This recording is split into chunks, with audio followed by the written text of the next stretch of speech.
देखो क्या पढ़ने जा रहे हैं अभी हम, effect of temperature on resistance and resistivity. भाई रेजिस्टेंस एंड रेजिस्टिविटी क्या सेम चीज़ है? मैंने बताया था आपको रेजिस्टेंस और रेजिस्टिविटी सेम चीज़ नहीं है, लेकिन टेम्परेचर के लिए एक का जो डेरिवेशन होगा सेम दूसरे का होगा, इसलिए मैंने एक साथ लिख दिया है इफेक्ट ऑफ टेम्परेचर और रेजिस्टेंस एंड रेजिस्टिविटी। अगर टेम्परेचर के बिहाव से आप देखोगे, टेम्परेचर को देख करके उस बिहाव से रेजिस्टेंस और रेजिस्टिविटी सेम चीज़ है, लेकिन हमें पता है रेजिस्टेंस किसकी प्रॉपर्टी है? कंडक्टर की, और रेजिस्टिविटी किसकी प्रॉपर्टी है? मटेरियल की। बस दोनों अलग अलग चीज़ें हैं, लेकिन मैंने बोला किसके बिहाव से? टेम्परेचर के बिहाव से, सेम थिंग्स। तो रेजिस्टेंस का फॉर्मूला क्या था बेटा अपना? Resistance is equals to resistivity into L by A, यही था ना? याद आया कुछ? याद तो है, ठीक है। अभी ये तो डायरेक्टली प्रोपोर्शनल वाले में था। एक और रेजिस्टेंस का फॉर्मूला था सेम, ऐसा क्या था? M L N E square tau A, ये था ना? तो ये L बाई ए एक साइड रखो, अभी L बाई ए एक साइड है, तो ये रेजिस्टेंस, तो ये जो है M N E square tau, ये क्या है आपका? रेजिस्टिविटी। तो रेजिस्टेंस या रेजिस्टिविटी, अभी देखो L बाई ए तो दोनों में कॉमन है, दिख रहा है आपको, इधर भी और इधर भी। रेजिस्टेंस का जो फॉर्मूला है वो M L N E square tau by a, short terms में, छोटी छोटी चीज़ों में हमने निकाला था भाई। इलेक्ट्रॉन डेंसिटी, एन क्या है? Electron density, number of electrons per unit volume, electron density. E क्या है? ई बाई एम बोलते हैं हम, चार्ज बाई मास रेशियो, ये सारी चीज़ें हमें पता है। टाउ क्या है? Average relaxation time. जब एक कोलिजन हुआ यहाँ से, जब यहाँ तक टकराया, ये यहाँ से यहाँ तक चलने में जो टाइम है वो क्या है? सभी का एवरेज रिलैक्सेशन टाइम। हमें पता है जब तक बैटरी से कनेक्ट नहीं किया था तो क्या हो रहा था? ऐसे ऐसे इलेक्ट्रॉन्स कैसे चल रहे थे? यहाँ एक एटम है, इससे टकराए, फिर यहाँ एक एटम इससे टकराया, फिर यहाँ ऐसे टकराया, तो यहाँ से यहाँ तक जो टाइम है उसमें ये रिलैक्स है। यहाँ टकराया, फिर यहाँ टकराया, तो यहाँ से यहाँ तक जो टाइम है वो क्या बोला मैंने? Average relaxation time, tau. यही तो बोला था मैंने, आया समझ में? हाँ, तो दो सक्सेसिव कोलिजन्स के बीच में जो टाइम है वो है टाउ। अभी आप टाउ को ही देखना ध्यान से। अगर आप टेम्परेचर राइज करते हो तो मैंने बताया था टेम्परेचर राइज करने से जो इलेक्ट्रॉन ऐसे धीरे धीरे आ रहा था ऐसे, उसको क्या मिल जाएगी? एनर्जी मिल जाएगी। एनर्जी मिलते ही फास्ट जल्दी टकराएगा तो क्या होगा? रिलैक्सेशन टाइम डिक्रीज कर जाएगा। अरे नहीं ऐसा, देखो एक इलेक्ट्रॉन धीरे धीरे चल रहा है, मान लो ऐसे, जैसे टेम्परेचर राइज किया आपने, इसकी स्पीड एनर्जी इंक्रीज करेगी, इंक्रीज करते ही जल्दी टकराएगा, यानी कि रिलैक्सेशन टाइम क्या कर गया है? डिक्रीज कर गया है। डिक्रीज करते ही रेजिस्टेंस क्या कर गया है? इंक्रीज। और उसी सेम थिंग में यहाँ पे रेजिस्टिविटी है ये, तो देखो टाउ के डिक्रीज करने से रेजिस्टिविटी भी क्या करती है? इंक्रीज करती है। इसलिए मैंने बोला रेजिस्टेंस और रेजिस्टिविटी सेम चीज़ चलेंगे अपने, क्योंकि टाउ दोनों के क्या है? नीचे में है दोनों, इसके भी नीचे में है रेजिस्टेंस के फॉर्मूले में टाउ, और रेजिस्टिविटी के फॉर्मूले में भी कहाँ है? नीचे। ये रेजिस्टिविटी तो है, आया ना समझ में? हाँ, तो दोनों चीज़ें सेम चलेंगी, तो टेंशन लेने वाली बात नहीं है। अभी कंडक्टर्स के केस में देखेंगे, कंडक्टर के केस में क्या होगा? रेजिस्टेंस रेजिस्टिविटी के ऊपर क्या इफेक्ट पड़ेगा। फिर सेमीकंडक्टर्स लेंगे। सेमीकंडक्टर्स जानते हो ना, अर्धचालक, कुछ कंडक्टर होते हैं, कुछ इंसुलेटर, ठीक है। तो अभी सेमीकंडक्टर्स के बारे में भी देखेंगे, और एलॉयज, कुछ एलॉयज भी हैं। एलॉयज मिश्र धातु आप जानते हो, जैसे कॉन्स्टेंटन है, मैंगनीन है, ये कुछ ऐसे एलॉयज हैं जिसमें आप टेम्परेचर राइज करो, नेग्जिबल रेजिस्टेंस या रेजिस्टिविटी बढ़ती है, इंक्रीज ही नहीं करती, ठीक है। देखो यहाँ टेम्परेचर लिखता हूँ मैं, यहाँ रेजिस्टेंस, ओके। अभी देखो किसके केस में करवा रहा हूँ मैं? फॉर कंडक्टर्स के केस में। कंडक्टर्स के केस में क्या होगा? इफ़ यू इंक्रीज टेम्परेचर, अगर आप टेम्परेचर को इंक्रीज करोगे ना बेटा, अगर आप टेम्परेचर को इंक्रीज करोगे, इन इंक्रीजिंग टेम्परेचर, रिजल्ट लिख रहा हूं मैं, इन इंक्रीजिंग टेम्परेचर रेजिस्टेंस और resistivity will increase. I hope आ गया होगा समझ में। अगर आप टेम्परेचर को इंक्रीज करोगे बेटा तो रेजिस्टेंस रेजिस्टिविटी इंक्रीज करेगी। रेजिस्टेंस बोलो या रेजिस्टिविटी एक ही चीज़ है टेम्परेचर के लिए, अभी ध्यान से देखो, इंक्रीज करेगी। तो क्या होगा अभी देखेंगे। देखो अगर आप टेम्परेचर को राइज कर रहे हो, if you are increasing the temperature in case of a metal conductors के केस में देख रहे हैं, तो क्या होगा क्या डिक्रीज, कोलिजन इंक्रीज कर जाएगा। ध्यान से देखो, कोलिजन इंक्रीज कर जाएगा। पहले ऐसे 1 सेकंड में, मान लो ये सिर्फ एग्जांपल है, मान लो 1 सेकंड में यहाँ से यहाँ तक टकराया, रिलैक्सेशन टाइम क्या था, मान लो 1 सेकंड। अब हाफ सेकंड में ही टकराएगा। जैसे आपने टेम्परेचर राइज किया, हाफ सेकंड में भागाएगा इधर, तो हाफ सेकंड में आएगा ऐसे, तो 1 सेकंड में 2 बार टकराएगा। पहले 1 सेकंड में कितनी बार टकरा रहा था, 1 बार। तो अब 1 सेकंड में, हाफ सेकंड में यहाँ और हाफ सेकंड में यहाँ, यही समझ में कोलिजन इंक्रीज कर गया है। कोलिजन इंक्रीज कर गया है तो हम क्या बोलें, सीधे सीधे क्या क्या डिक्रीज कर गया है, वेरी गुड, ये चीज़ समझ में आनी चाहिए। कोलिजन इंक्रीज कर गया है, फास्ट हो गया है, ये समझिए। तो कौन, रिलैक्सेशन टाइम डिक्रीज कर गया है। रिलैक्सेशन टाइम डिक्रीज करने से क्या होगा, रेजिस्टेंस और रेजिस्टिविटी क्या करेगा, इंक्रीज करेगा। ठीक है, ये किसका केस है, ये टाउ का केस है। एक और चीज़ है यहाँ पे, number of electrons per unit volume, electron density, है ना। तो इलेक्ट्रॉन डेंसिटी का क्या होगा, ये क्या है, फ्री इलेक्ट्रॉन्स है। कंडक्टर के अंदर करंट का कारण कौन है, फ्री इलेक्ट्रॉन्स। तो फ्री इलेक्ट्रॉन्स के कारण करंट फ्लो होती है। अगर आप टेम्परेचर राइज करोगे तो जो इलेक्ट्रॉन्स ऐसे बाउंड इलेक्ट्रॉन्स थे इस कंडक्टर में, उनको एनर्जी मिलेगी और कुछ इलेक्ट्रॉन्स और फ्री हो जाएंगे। सारी चीज़ें देखनी पड़ेंगी ना भाई, किन किन चीज़ों के ऊपर इफेक्ट पड़ेगा। लेंथ तो चलो नहीं इंक्रीज हो, मान लो एरिया भी नहीं इंक्रीज हो, तो टाउ हमें पता है डिक्रीज कर जाएगा टेम्परेचर राइज करने से। एन का क्या होगा, ई चार्ज है, चार्ज थोड़ी ना बदलेगा, मान लो उनका चार्ज बाई मास रेशियो तो बदलेगा नहीं। तो एक और चीज़ है यहाँ पे, number of electrons per unit volume. तो इसका क्या होगा, तो इसके लिए हमें पता है अगर एनर्जी हम देंगे इसको तो एक आध इलेक्ट्रॉन्स और ज़्यादा फ्री हो जाएंगे। तो वैसे कंडक्टर के अंदर असंख्य फ्री इलेक्ट्रॉन्स होते हैं। तो ऐसे जो इलेक्ट्रॉन्स इंक्रीज करेंगे इलेक्ट्रॉन डेंसिटी, वो क्या मान लेते हैं, नेग्जिबल। कुछ आया कि नहीं समझ में। देखो मैंने एक चीज़ बताई थी आपको, क्या बताया था कि अगर आप कोई कंडक्टर देखो, कंडक्टर 1 मीटर क्यूबिक वॉल्यूम उसका लोगे आप, तो नंबर ऑफ फ्री इलेक्ट्रॉन्स कितने होते हैं हमें पता है। एन भी इंक्रीज करेगा ना भाई, एन मीन्स इलेक्ट्रॉन्स, ये भी तो इंक्रीज करेगा टेम्परेचर राइज करने से। ठीक है, तो टेम्परेचर राइज करने से ये इंक्रीज किया, उसके कारण क्या हुआ, रेजिस्टेंस डिक्रीज करेगा। टाउ के डिक्रीज करने से रेजिस्टेंस या रेजिस्टिविटी इंक्रीज करती है, तो नंबर ऑफ इलेक्ट्रॉन्स के बढ़ने से रेजिस्टेंस डिक्रीज करता है। लेकिन जो इनका इंक्रीमेंट है ना नंबर ऑफ इलेक्ट्रॉन्स का, हम मानते हैं कि वो नेग्जिबल है। क्योंकि अगर आप देखो किसी भी कंडक्टर के अंदर, कोई भी कंडक्टर मटेरियल उठाते हो आप, तो 10⁻28 या 29 इलेक्ट्रॉन्स, फ्री इलेक्ट्रॉन्स होते हैं उसमें, इतने इलेक्ट्रॉन्स फ्री होते हैं पर मीटर क्यूबिक, इतने वॉल्यूम में। 1 मीटर क्यूबिक वॉल्यूम उठाओ तो 10⁻29 फ्री इलेक्ट्रॉन्स हैं उसमें, किसी भी कंडक्टर में। तो अगर कुछ इंक्रीज भी कर रहे हैं, लाखों करोड़ों इलेक्ट्रॉन्स है, वैसे भी लाखों करोड़ों इलेक्ट्रॉन्स हैं, अगर कुछ इलेक्ट्रॉन्स इंक्रीज भी कर जाते हैं वैसे, तो हमें कुछ ऐसा खासा इफेक्ट देखने को नहीं मिलेगा। तो इसको क्या कर देते हैं हम, नेगलेक्ट। चीज़ आएगी नहीं समझ में। तो हम क्या देखते हैं, सीधे सीधे किस रिजल्ट पे आते हैं, इन increasing temperature resistance increase, resistance will increase या फिर रेजिस्टिविटी विल इंक्रीज। क्लियर है। तो ये किसका केस है, कंडक्टर्स का केस। सारी चीज़ें देखेंगे हम ये देखेंगे टाउ का क्या हाल होगा, और इलेक्ट्रॉन डेंसिटी, इलेक्ट्रॉन्स की संख्या, उसके कारण रेजिस्टेंस इंक्रीज या डिक्रीज कर रहा है, दोनों फैक्टर के ऊपर देखेंगे हम। 2 ही फैक्टर तो चेंज होंगे बस। हाँ, अभी देखिए इसका ग्राफ कैसा बनेगा।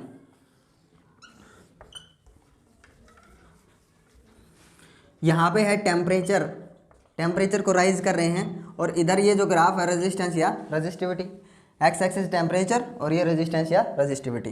तो मेटल्स के केस में एनसीईआरटी में आप उठा के देखोगे जो ग्राफ है वो आपको कैसा मिलेगा, ये ग्राफ मिलेगा आपको। यहाँ तक ये देखो, दिखाता है बार, यहाँ तक ये किसको फॉलो कर रहा है, यहाँ तक अप्रोक्स, यहाँ तक तो ये फॉलो कर रहा है Y square directly proportional X square. तो मैंने बताया था जब सिंगल पावर इधर सिंगल और उधर डबल पावर, ठीक है ना, तो कैसा पैराबोला बनता है बताया था मैं। हाँ, और उसके बाद इसके बाद देखो, अगर आप इससे ज़्यादा टेम्परेचर राइज करोगे तो लीनियर ग्राफ हो जाता है, रिलेशन वाई और एक्स के बीच में क्या आ जाता है, पावर, सिंगल पावर का रिलेशन है। ठीक है ना। तो ये मेटल्स के कंडक्टर के केस में ये ग्राफ है। जैसे जैसे टेम्परेचर राइज करोगे तो कुछ टाइम तक, कुछ टेम्परेचर तक तो ये वाला ग्राफ उठेगा, फिर लीनियर रिलेशनशिप आ जाएगी। चीज़ें समझ में। ठीक है, अभी सेमीकंडक्टर्स के केस में देखते हैं भाई। सेमीकंडक्टर आप जानते हो, वैसे समझा आपने इनका बिहेवियर, जैसे जैसे टेम्परेचर राइज करेगा ना इनकी कंडक्टिविटी बढ़ती चली जाती है, रजिस्टिविटी घटती चली जाती है। वैसे तो पता है अपने को, सिलिकॉन है, जर्मेनियम है, ये सेमीकंडक्टर्स हैं। इनके केस में क्या होगा, जैसे जैसे आप टेम्परेचर राइज करोगे ना कंडक्टर्स बनते चले जाते हैं ये, और 0 डिग्री सेल्सियस पे क्या है ये परफेक्ट इंसुलेटर। सारे समझ में, वो अलग बात है। फिर हम इसमें डोपिंग करके, हम सेमीकंडक्टर्स में पढ़ेंगे, डोपिंग करके हम इसमें इम्प्योरिटीज़ ऐड करके नंबर ऑफ इलेक्ट्रॉन्स बढ़ा देते हैं। लेकिन सेमीकंडक्टर्स का बिहेवियर मैं आपको बता रहा हूँ कैसा है। जैसे जैसे टेम्परेचर राइज करेगा कंडक्टर्स बनते चले जाएंगे ये, समझ में, क्योंकि इसमें सेल्स हैं, कंडक्शन सेल है, एक बैलेंस सेल है। तो बैलेंस वाले इलेक्ट्रॉन्स किधर कौन से बैंड में जंप कर जाते हैं, कंडक्शन बैंड में। वो सारी चीज़ें सेमीकंडक्टर में समझेंगे हम। लेकिन फिलहाल के लिए अगर आप टेम्परेचर को राइज करते हो, इफ़ यू राइज टेम्परेचर, तो क्या होगा, टाउ को ऐसा लिख सकता है, लेकिन घबराने की जरूरत नहीं है। टाउ का क्या होगा सेमीकंडक्टर के केस में, टाउ अगर मान लीजिए फ्री इलेक्ट्रॉन्स बढ़ रहे हैं, फ्री इलेक्ट्रॉन्स बढ़ रहे हैं तो ऐसे ऐसे कोलिजन बढ़ रहा है। टेम्परेचर राइज करोगे तो ये जो चीज़ है वो नेगलेक्ट की जाती है यहाँ पे। इसके कारण जो रेजिस्टेंस इंक्रीज करता है उसको नेगलेक्ट करते हैं, ठीक है ना। तो पहली बात तो ये अगर डिक्रीज कर रहा है, रेजिस्टेंस इंक्रीज करेगा, इसके कारण जो रेजिस्टेंस इंक्रीज करेगा वो बहुत ही कम होगा, यूँ मानिए, ठीक है। पहली बात तो नंबर ऑफ इलेक्ट्रॉन्स बढ़ते चले जाएंगे, उसके कारण रेजिस्टेंस जो डिक्रीज करेगा, आपको पता है I = NeA/VD। Number of electrons जितने इंक्रीज करेंगे उतनी करंट इंक्रीज करेगी कि नहीं। तो करंट इंक्रीज करेगी तो रेजिस्टेंस क्या करेगा, डिक्रीज करेगा। ये चीज़ समझाना चाहता हूँ आपको। तो इधर वाले का कोई इफेक्ट नहीं पड़ता, एवरेज रिलैक्सेशन टाइम के कारण जो रेजिस्टेंस इंक्रीज कर रहा है उसका कोई इफेक्ट नहीं है। हम इस चीज़ को देखेंगे कि जो रेजिस्टेंस डिक्रीज किया है वो ज़्यादा है, यानी कि रेजिस्टेंस डिक्रीज कर गया तो क्या इंक्रीज कर गई है, कंडक्टिविटी। क्लियर है, रेजिस्टिविटी डिक्रीज कर गई, कंडक्टिविटी इंक्रीज कर गई। और सेमीकंडक्टर के केस में इन इंक्रीजिंग टेम्परेचर रेजिस्टेंस और रेजिस्टिविटी विल डिक्रीज।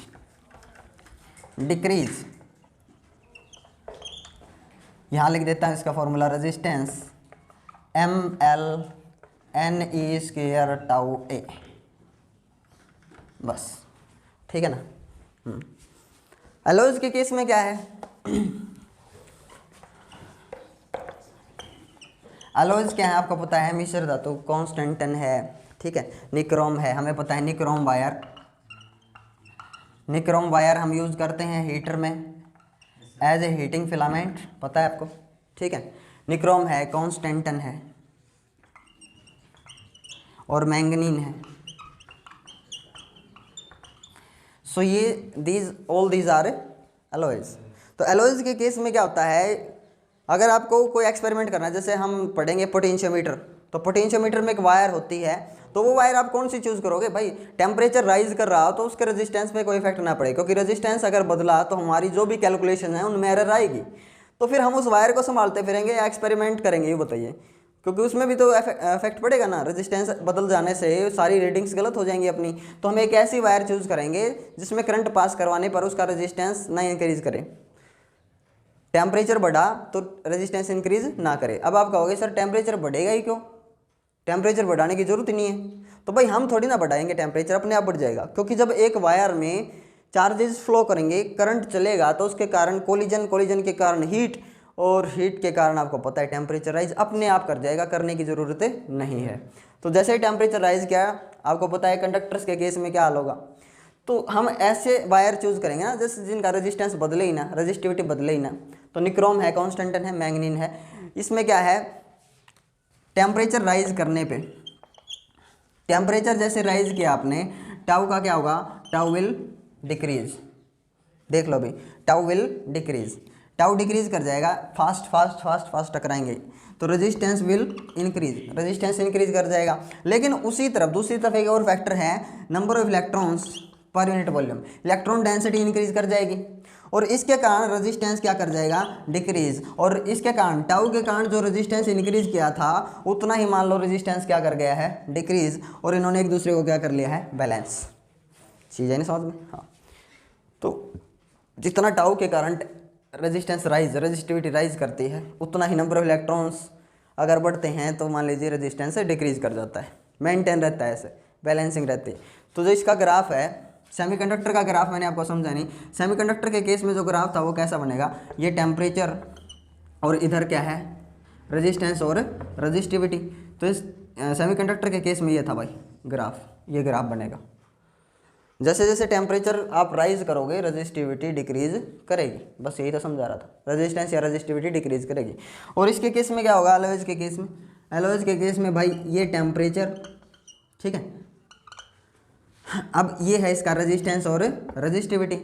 तो शुरुआत में जितना रेजिस्टेंस था ना इसका, मान लीजिए 50 ओम था, तो ऑलमोस्ट थोड़ा सा ही बदलेगा लेकिन 50 के करीब ही रहेगा। जितना आप टेम्परेचर राइज करते चले जाओ, देखो थोड़ा सा टेढ़ा ऐसे दिखा रहा हूँ, समझ में ना, थोड़ा सा टेढ़ा ग्राफ दिखाया मैंने ऐसे।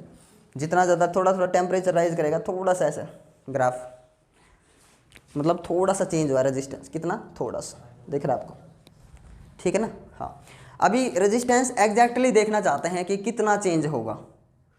भाई अगर आप टेम्परेचर को कुछ चेंज करते हो, टेम्परेचर को इंक्रीज करते हो, तो हमारी जो कैलकुलेशंस है वो कैसे करेंगे हम, रेजिस्टेंस कितना इंक्रीज करेगा, कितना डिक्रीज करेगा, वो सारी चीज़ें, कितना टेम्परेचर राइज करने पर रेजिस्टेंस इंक्रीज करेगा।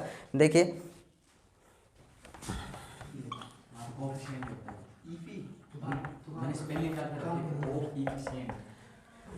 Temperature coefficient of resistance which we indicate by alpha. देख लो ध्यान से, क्या पढ़ रहे हैं अभी, क्या पढ़ना है, टेम्परेचर कोफिशिएंट ऑफ रेजिस्टेंस, ठीक है, या इसको बोलते हैं हम, ये कांस्टेंट मिलेगा अपने को, एक कांस्टेंट ऑफ थर्मल रेजिस्टेंस, ऐसा भी बोला जा सकता है। थर्मल रेजिस्टेंस कौन सा होगा, जो हीट देने पे रेजिस्टेंस चेंज होता है वो थर्मल रेजिस्टेंस है, तो वही तो है ये, ठीक है। Temperature coefficient of resistance, temperature increase करें या डिक्रीज करें तो उससे रेजिस्टेंस इफेक्ट हो, प्रभावित हो, तो वो है थर्मल, ठीक है ना। हाँ, अभी देखो मान लीजिए इनिशियल को, मेरे पास इसके दो तरीके हैं और इजी वाला मेथड मैं आपको करवाता हूँ, ईजीएस्ट मेथड। मान लीजिए टेम्परेचर इनिशियल क्या था, इनिशियल को टी आई भी लिख सकते हो आप, ऐसे कोई टेंशन वाली बात नहीं है। टेम्परेचर को टी आई लिखो या टी नोड, देखो ओरिजिनल जो है हम उसको टी ओ भी लिख सकते हैं या टी आई इनिशियल लिख सकते हैं कि नहीं। तो टेम्परेचर इंक्रीज किया आपने, टी नोड से कितना किया आपने, टेम्परेचर को आप चेंज करोगे। रेजिस्टेंस इनिशियली क्या था इसका, इस टाइम पे आर नोड, रेजिस्टेंस को मैं रजिस्टिविटी में फिर सीधा सीधा चेंज करके दिखा दूंगा आपको। तो जैसे आप टेम्परेचर को चेंज करोगे वैसे वैसे टेम्परेचर को आपने इंक्रीज किया, ये इंक्रीज इन टेम्परेचर है भाई, टी में कितना ऐड कर दिया आपने, डेल्टा टी। तो मैं टी नोड से क्या लिख सकता हूँ इसको, चाहे आप एज इट इज लिखा रहने दो कोई बात नहीं, मतलब क्या है, टी फाइनल, कुछ टेम्परेचर बदल गया है ना, ऐसा लिख सकता हूँ। तो रेजिस्टेंस जो है, रेजिस्टेंस उसमें भी तो चेंज आएगा, आर नोट प्लस में कितना रेजिस्टेंस चेंज किया भाई, डी आर, यानी कि कुछ रेजिस्टेंस बदल गया, वो फाइनल रेजिस्टेंस अभी आई ना चीज़ समझ में। तो ये चीज़, ये देखो फाइनल इधर और ये है इनिशियल, है ना। अब रेजिस्टेंस में जो चेंज आएगा वो किसके ऊपर डिपेंड करता है, चेंज इन रेजिस्टेंस किसके ऊपर डिपेंड करता है, very good, change in resistance directly proportional change in temperature, ठीक है। जितना आप टेम्परेचर चेंज करोगे उतना ज़्यादा रेजिस्टेंस भी बदलेगा। और change in resistance directly proportional क्या, इनिशियल रेजिस्टेंस, बस। अब दो इक्वेशन आ गया आपके पास, equation first and equation second, दोनों को आपने कंबाइन करना है। तो चेंज इन रेजिस्टेंस को क्या लिख सकता हूँ बेटा, क्या लिख सकता हूँ, आर नोड डी टी, ठीक है ना। अभी मैं इसको चेंज करता हूँ, जब आप डायरेक्टली प्रोपोर्शनल के साइन को इक्वलिटी में चेंज करोगे तो एक कांस्टेंट ऑफ प्रोपोर्शनलिटी इंट्रोड्यूस करवाना पड़ेगा, R naught into D T, ठीक है। अभी देखो ये जो अल्फा है, मैंने बोला था अल्फा क्या है अपने पास, टेम्परेचर कोफिशिएंट ऑफ रेजिस्टेंस, आप लिख सकते हो where alpha is constant, alpha is constant of thermal resistance, कुछ आया ना समझ में। Alpha is called constant of proportionality, this is also called thermal resistance, coefficient of thermal resistance, constant of proportionality, या आप लिख सकते हैं यहाँ पे कोफिशिएंट ऑफ, लिख दो यहाँ पे, ऐसा भी ठीक है, या फिर कोफिशिएंट ऑफ थर्मल रेजिस्टेंस, आया ना समझ में, यही चीज़ तो है, ठीक है। Alpha is coefficient of thermal resistance. अभी हम देखना चाहते हैं अल्फा कितना होगा। अल्फा को अगर देखेंगे तो एक बार इसको इंटीग्रेट करते हैं। इंटीग्रेशन कहाँ से कहाँ होगा, इनिशियल से फाइनल। तो इस चीज़ का मैं इंटीग्रेशन कर रहा हूँ इधर, इस इक्वेशन को इधर लिखता हूँ, D R is equals to alpha R naught into D T. Integrate करेंगे, इंटीग्रेशन में लिमिट्स पुट करेंगे, ठीक है, लिमिट्स पुट करेंगे कहाँ से कहाँ तक, इनिशियल से फाइनल। तो फाइनल आर एफ मान लो मैं, आर आई इनिशियल या आर नोट इनिशियल फाइनल। अब इधर क्या, इधर कौन है, टेम्परेचर, तो टेम्परेचर की लिमिट्स रखोगे, टेम्परेचर कहाँ से कहाँ तक, टी नोड से टी फाइनल तक, इनिशियल से फाइनल तक। तो डी आर, इसको इंटीग्रेट करोगे आप, डी आर सभी क्या बन जाता है, आर, और लिमिट्स ऐसे रखेंगे आर नोड से आर फाइनल। भाई एक चीज़ मैं सीधा सीधा भी रख सकता था इसको, चेंज इन टेम्परेचर क्या है, फाइनल माइनस इनिशियल, ऐसा भी लिख सकता था, लेकिन मैं थोड़ा सा सिस्टम के अकॉर्डिंग चलना चाहता हूँ, ठीक है, ताकि चीज़ों का वायलेशन ना हो। अब देखो अल्फा कांस्टेंट है, इनिशियल रेजिस्टेंस कांस्टेंट है कि बदल जाता है, इनिशियल रेजिस्टेंस तो कांस्टेंट रहेगा ना, इनिशियल था ये, तो ये कांस्टेंट है यहाँ पे।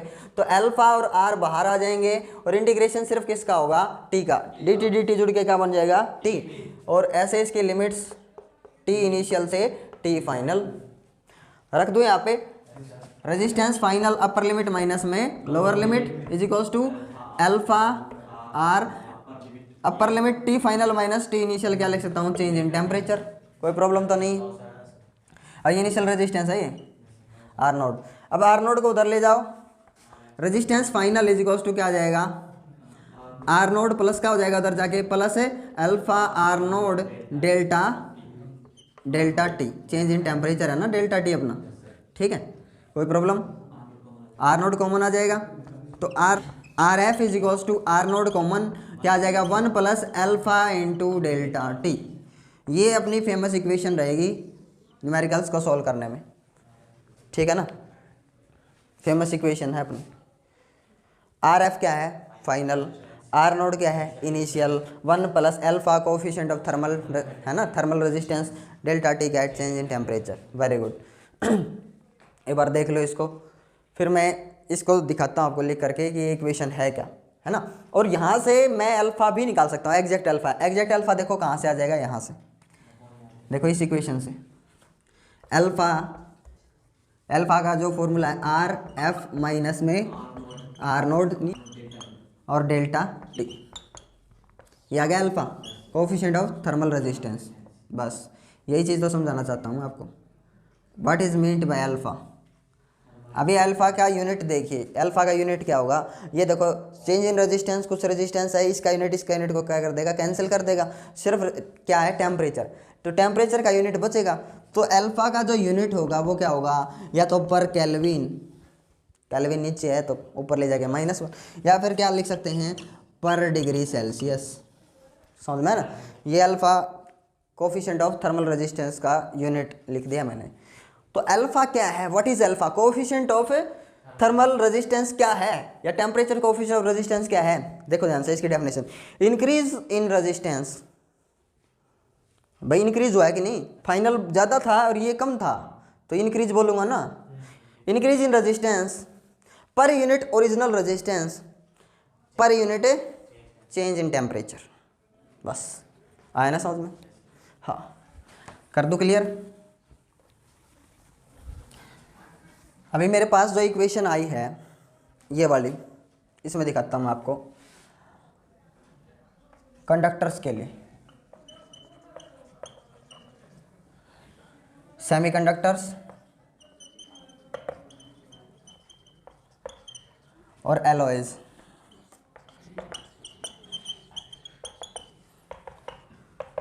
आई होप आया होगा समझ में। देखो फाइनल रेजिस्टेंस कंडक्टर के केस में क्या है ज़्यादा, ध्यान से देख लो इस इक्वेशन को, फाइनल रेजिस्टेंस कंडक्टर के केस में क्या है ज़्यादा, तो यानी कि उस टाइम पे जो आपका कोफिशिएंट ऑफ थर्मल रेजिस्टेंस जो है वो अल्फा जो है पॉजिटिव होगा कि नेगेटिव। भाई आर में 1 प्लस कुछ मल्टीप्लाई हो रहा है, इधर ऐड हो रहा है, तो ये वैल्यू पॉजिटिव होगी तभी तो ज़्यादा आएगा। अगर सुनो ये एक सेकंड के लिए इसको भूल जाओ, तो आर फाइनल और आर इनिशियल बराबर है, उसमें कुछ 1 में कुछ और ऐड हो रहा है, 1 से कुछ बढ़ के है, तो ये वैल्यू अगर पॉजिटिव होगी तभी तो फाइनल रेजिस्टेंस ज़्यादा होगा। आई होप आया समझ में। तो उस टाइम पे कोफिशिएंट ऑफ थर्मल रेजिस्टेंस क्या होगा, पॉजिटिव, अल्फा इज पॉजिटिव, क्योंकि आर फाइनल ज़्यादा है ना भाई, R final is greater than R initial. Greater than के लिए हम ये भी लगा सकते हैं, ठीक है ना। ऐसा है मेटल से कंडक्टर के केस में, तो अल्फा क्या होगा बेटा आपका, पॉजिटिव। यहाँ देखिए रेजिस्टेंस फाइनल डिक्रीज कर जाएगा इनिशियल से, तो आपका अल्फा क्या होगा बेटा, अल्फा इज नेगेटिव। और एलॉयज के केस में रेजिस्टेंस फाइनल और रेजिस्टेंस इनिशियल क्या रहता है बेटा, इक्वल, तो उस टाइम पे अल्फा इज अप्रोचेज टू 0। आया नहीं समझ में। हाँ, तो यही चीज़ मैं आपको समझाना चाहता था। इसके बेसिस पे एक न्यूमेरिकल देखिए और आपको समझ में आएगा।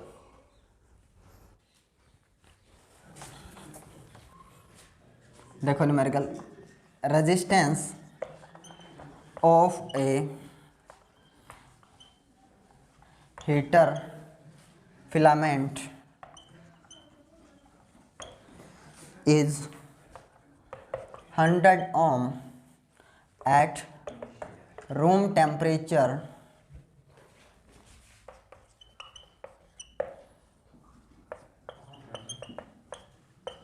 (25°C) पे इस फिलामेंट का टेम्परेचर रेजिस्टेंस कितना है, 100 ohm. At what temperature it's resistance will be 121 ohm if alpha is 2.1 into 10 raised to power -3। Okay, सो निकालिए। वो सारी चीज़ें आपको आनी चाहिए, क्या निकालना है क्या नहीं, फॉर्मूला मैं आपको बता चुका हूँ, निकालिए बेटा जल्दी। 125। वेरी गुड भाई, वेरी गुड, मान गए। देखो भाई, देख लो जिसको नहीं आया समझ में, एक बच्चे का सही आ गया। अपना रेजिस्टेंस फाइनल क्या होगा, R0 1 plus alpha into delta T. सारी चीज़ें तो है आपके पास। रेजिस्टेंस फाइनल दे रखा है अगले ने, कितना होना चाहिए, 120 ओम, दिख रहा है आपको। शुरुआत में कितना दे रखा था, 100 ओम, तो 100 1 प्लस अल्फा की वैल्यू गिवन है आपको, और डेल्टा टी मतलब चेंज इन टेम्परेचर, मतलब फाइनल पता नहीं, इनिशियल पता है, निकल गया है ना बस। तो 121 सब्ट्रैक्ट कर दो, इधर आके देखो 100 इधर भी है, भूल मत जाना, इधर भी है और इधर भी है। जब सोल्व कर रहे होगे तो इधर भी 100 और इधर भी इसके साथ 100 है, तो जब आप इसको सोल्व कर रहे होगे तो ये 100 मल्टीप्लाई होगा अंदर में, और फिर अल्फा इधर और 100 इसके साथ जो मल्टीप्लाई में था 100 वो नीचे आके डिवाइड में, क्योंकि R0 इसके साथ भी तो था ना बेटा, हाँ इसलिए बोल रहा हूँ। और नीचे क्या आ जाएगा, अल्फ़ा भी नीचे आ जाएगा। अल्फ़ा की वैल्यू क्या है अपनी 2.1 इंटू 10 raised to power -3, और ये इधर ही रहेगा T-25। ये फाइनल तो निकालना है ना अपने को, final minus initial change in temperature, final तो निकालना है। कितना पूछा है, कितने टेम्परेचर पे इसका रेजिस्टेंस इतना होगा। तो अब देखो अगर आप इसको सोल्व करते हो तो पॉइंट हटाओ, नीचे 10 आएगा, 10 से 10 कैंसिल आउट, ये जो 10 raised to power कितना है, -3, ऊपर ले जाओ कितना हो जाएगा, +3 हो जाएगा ना, ऊपर ले जाएंगे। ये कितना बचेगा, 121 में से 21 बच गया ऊपर, सिर्फ 21, और ऊपर 10 raised to power 3, नीचे क्या है, हाँ इससे एक बार और कैंसिल आउट कर सकते हो आप, कितना बच जाएगा 10 raised to power 2, 2.1 अब बन गया 21, और 10 raised to power 3, ये देखो 21, और इसकी पावर ऊपर ले गए थे तो इसके साथ कुछ भी नहीं, 21 से 21 कैंसिल, ठीक है, TF माइनस में 25, तो 10 raised to power 2 यानी कि 100, सो TF माइनस 25 कितना आ गया है, 100 के इक्वल, तो TF कितना आ जाएगा बेटा, 100 प्लस 25 यानी कि T final 125°C। I hope आया वो समझ में। किस टेम्परेचर पे इसका रेजिस्टेंस 121 ओम हो जाएगा, 125°C पे, क्लियर है। सो नेक्स्ट वीडियो में हम क्या पढ़ेंगे, colour code of carbon resistors. Carbon resistors क्या हैं, कलर कोड क्या है, नेक्स्ट वीडियो में पढ़ेंगे। So thank you for watching this video.